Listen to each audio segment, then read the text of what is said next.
Olá, alunos! De volta com vocês para a nossa segunda aula do dia, que é de História, onde nós vamos estar falando sobre patrimônio histórico. Esse conteúdo vocês vão encontrar no livro de vocês nas páginas 45 a 49. Mas, como sempre, eu vou pedir para que vocês me acompanhem somente pelo slide, para ficar mais prático para vocês, tá? Até porque as imagens dessas páginas, eu as coloco aí no slide, tá? Para que vocês prestem mais atenção na explicação.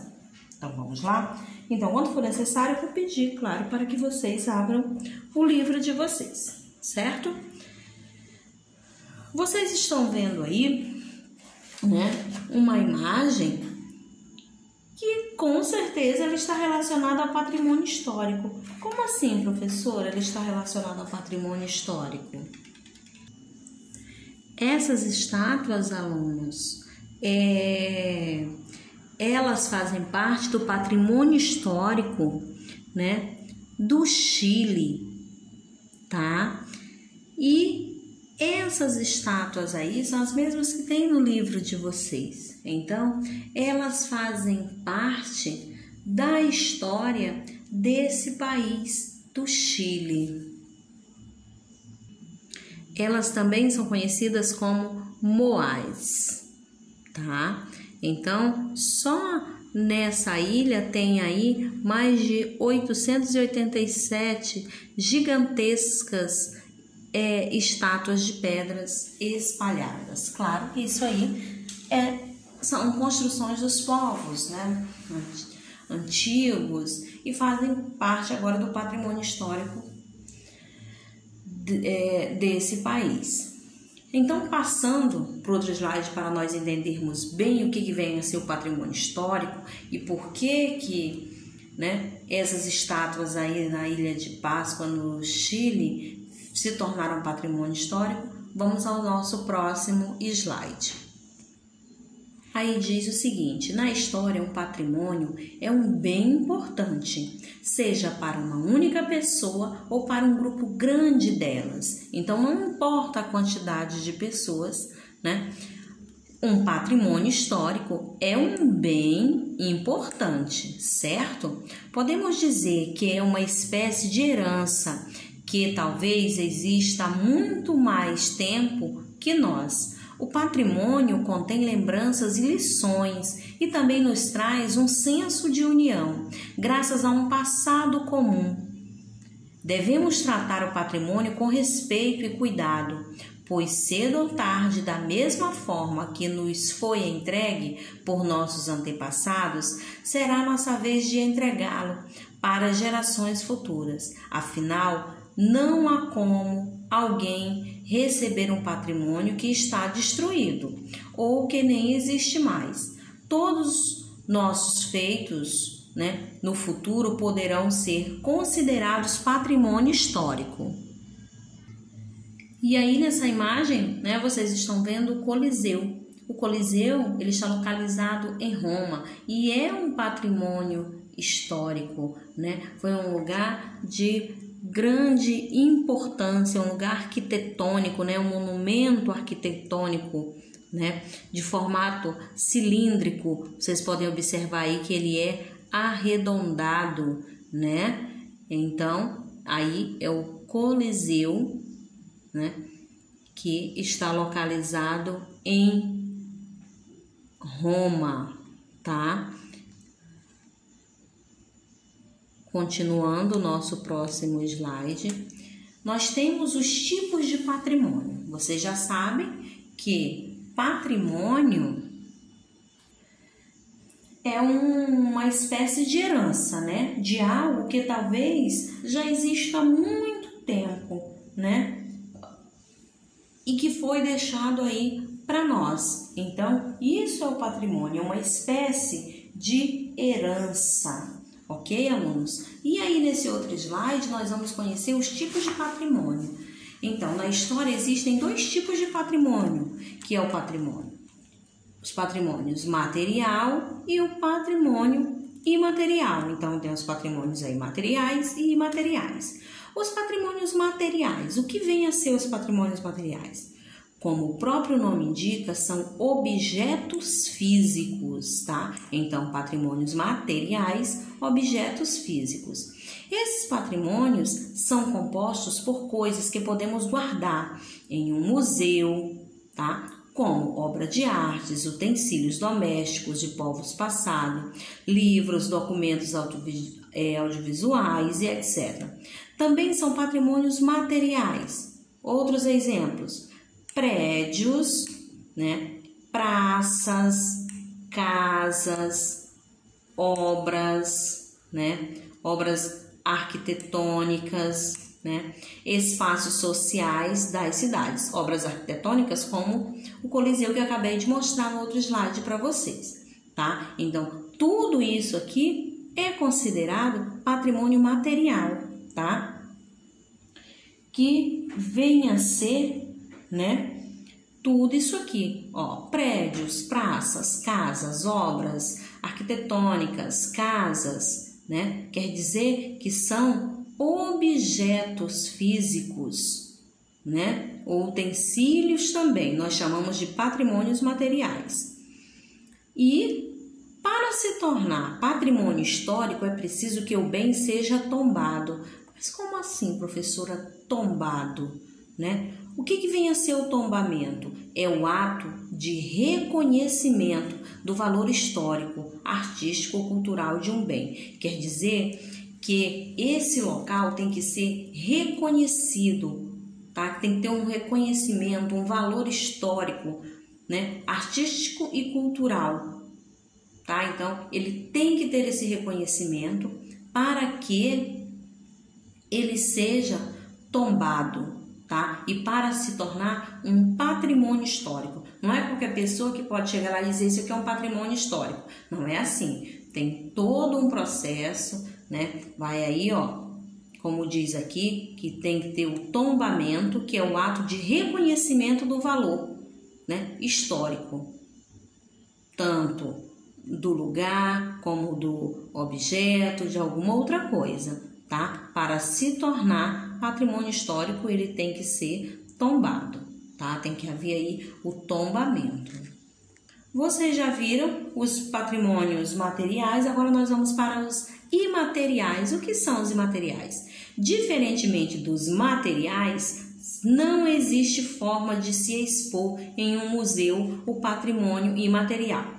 O material, como vocês viram, a gente pode expor em museus, né? E são casas, são prédios, tudo isso. Agora, o imaterial são os bens, né, culturais, ó, imaterial, tá bem aqui, ó, são bens, olha só,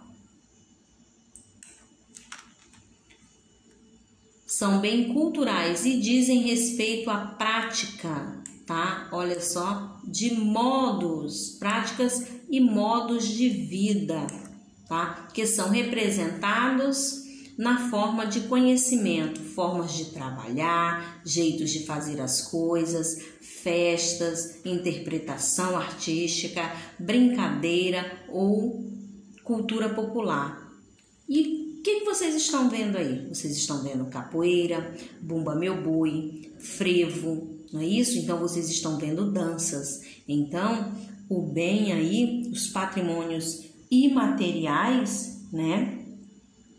É isso que você está vendo aí, né? São culturas que dizem respeito a práticas e modos de vida, né? Como festas, interpretação artística, brincadeiras ou culturas populares. Então, imateriais, tá? O patrimônio material é passado de geração para geração. Então, para esses jovens aqui saberem a capoeira, dançarem o bumba meu boi, o frevo, as pessoas mais velhas os ensinaram, certo? Por isso é passado de geração a geração, vivendo na memória das pessoas, e é fundamental na criação da identidade de um povo e, por consequência, leva a uma ideia de pertencimento e continuidade. E esse patrimônio cultural que faz as pessoas se sentirem parte de um lugar, como uma comunidade rural, cidade ou mesmo um país. Então, já faz parte da cultura, da vida das pessoas. As pessoas, por exemplo, aqui no Recife, lá no Recife, né, que fica aqui no Brasil, as pessoas costumam dançar o frevo. Em muitos lugares do Brasil, em muitos estados, a capoeira. No norte e nordeste, o bumba meu boi. Então, isso já faz parte da cultura dessas pessoas. Então, são patrimônios imateriais. Agora, alunos, nós vamos ver patrimônio histórico nacional. O que vem a ser um patrimônio histórico nacional? Vocês estão vendo aí uma imagem, né, muito conhecida de vocês, que é do Rio de Janeiro, do Cristo Redentor. E ao fundo vocês estão vendo o Pão de Açúcar, certo? Então, isso aqui é considerado um patrimônio histórico nacional. E aqui, uma igreja, né, que fica no estado aí de Minas Gerais, na capital Belo Horizonte, a igreja de São Francisco de Assis, né? E o patrimônio histórico nacional, alunos, só para vocês entenderem, como o nome indica, os patrimônios históricos nacionais pertencem a todo o país. Então, apesar de estar localizado no Rio de Janeiro, em Minas Gerais, mas é de todo o país, de todo o Brasil. Guardam a memória e a história da nação e atribuem a identidade única do seu povo. Todos os países têm leis e órgãos que protegem esses patrimônios históricos, objetivando a continuidade e a existência dos patrimônios e punir aqueles que os danifiquem. No Brasil, temos o Instituto do Patrimônio Histórico Artístico Nacional, que é o IPAM, tá? O IPAM, esse instituto, né, ele procura proteger, ele procura restaurar, né, esses patrimônios históricos que estão aí sendo destruídos, né, que estão abandonados. O IPAM, ele vem e faz toda uma restauração. É um lindo trabalho, né, feito por eles, onde eles dão aí vida nova a esses prédios, a essas estátuas, esses monumentos que estão aí abandonados, tá? Então, patrimônio histórico nacional é um patrimônio que pertence a todo um país. Nesse slide eu tenho o patrimônio histórico universal.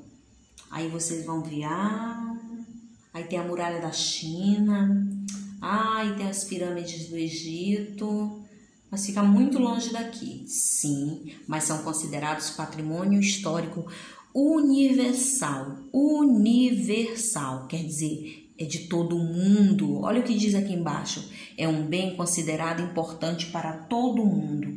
Esse patrimônio reúne bens que são considerados importantes para todo mundo e não apenas para uma única nação. Quer dizer, não é importante só para eles, né? Lá do país deles, não. É importante para todo mundo, tá? Existe um órgão internacional que seleciona em vários países locais e bens que podem ser considerados patrimônio mundial, que é a Organização das Nações Unidas, Educação, Ciência e Cultura, a Unesco.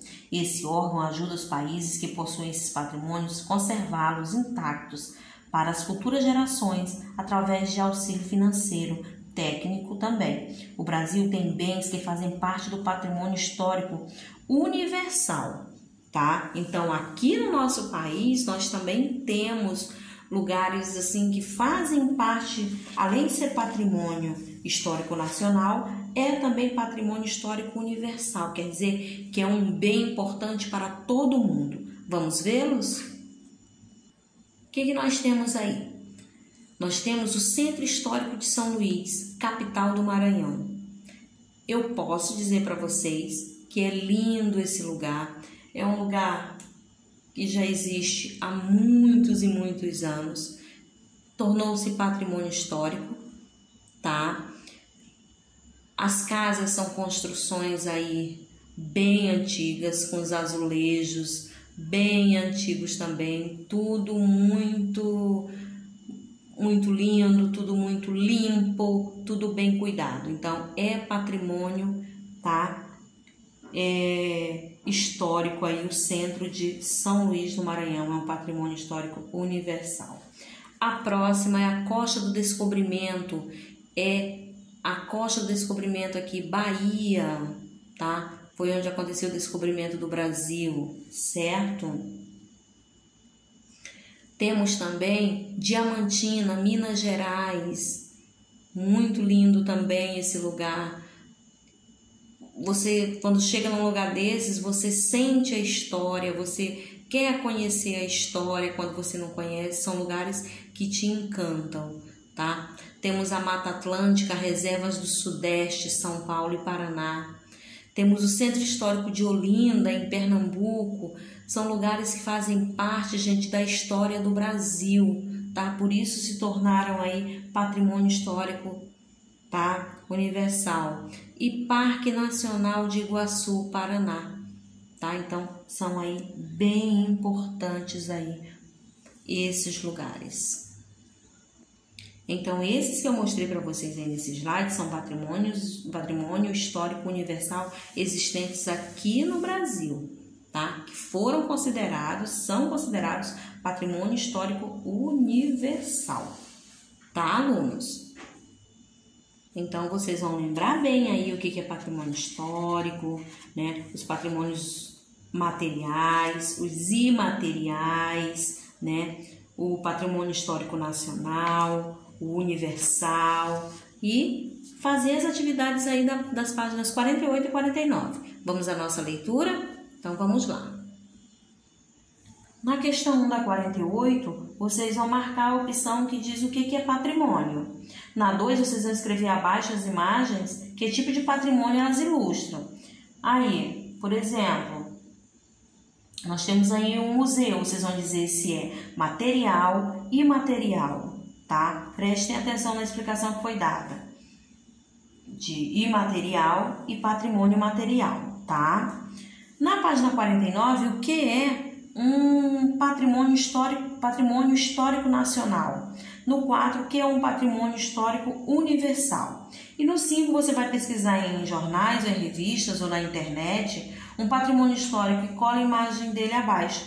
Pode ser um patrimônio nacional, de qualquer país, ou universal. Em seguida, escreva uma bela frase sobre ele. Então, você vai escolher aí. Pode ser o que você tem vontade de conhecer? Claro que pode, tá? Fica aí a seu critério você escolher a imagem que mais você achar interessante para colocar aí. Desde que seja um patrimônio histórico, tá, amores? Universal ou nacional, certo? Então, essas são as questões propostas hoje aí para vocês. Antes de encerrar nossa aula, vamos para a correção das páginas 42, 43 e 44. Começando aí pela 42, vocês sabem que a questão 1, né, e 2 eram respostas pessoais, certo? E aí a questão 3, tá? No Brasil existia estado antes dos europeus chegarem? Não, porque os povos que viviam no território brasileiro eram seminômades. E o que são seminômades? São grupos que se deslocavam de um lugar para outro de acordo com as suas necessidades. E o que é escambo? É a troca de mercadoria sem interferência de dinheiro, tá? Questão 4 aí é pessoal também. E questão 5, vocês tinham que observar bem as imagens e descrever aí, né? No espaço, a explicação de cada uma delas, certo, alunos? E aí está a explicação, tá? Então, quem prestou atenção na aula sabia aí escrever tudo direitinho, ok? Então, a nossa aula se encerra aqui. Por hoje é só. Beijos e até amanhã.